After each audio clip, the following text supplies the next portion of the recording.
এই সূরাটি শোনার সাথে সাথেই চারদিক থেকে খুশির খবর আসতে শুরু করবে।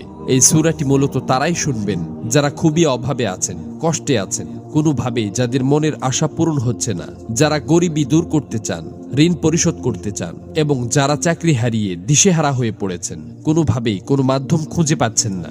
আজকের এই গুরুত্বপূর্ণ সূরাটি শুধুমাত্র তাদের জন্যই। কষ্ট করে সূরাটি আপনারা মনোযোগ দিয়ে প্রথম থেকে শেষ পর্যন্ত শুনুন। ইনশাআল্লাহ এই সূরাটি শোনার উসিলায় আপনাদের সকল অভাব অনটন গায়েব থেকে দূর হয়ে যাবে, সকল ঋণ পরিশোধের ব্যবস্থা হয়ে যাবে, মনের সকল অপূর্ণ আশা আকাঙ্ক্ষাগুলো পূরণ হয়ে যাবে। আপনি যা চাইবেন সাথে সাথে তাই কবুল হবে ইনশাআল্লাহ। প্রিয় বন্ধুরা, আল্লাহ পাক চাইলে সবকিছুই সম্ভব। এজন্য আল্লাহ তাআলার কোরআন মাজিদের সর্বশ্রেষ্ঠ এই সূরাটি শুনতে শুনতে আপনার মনের সকল নিয়ত, মনোবাসনা ও জীবনের সকল চাওয়াগুলো আল্লাহ তাআলার কাছে মনে মনে দোয়ার মাধ্যমে তুলে ধরবেন। আল্লাহ চান তো মুহূর্তেই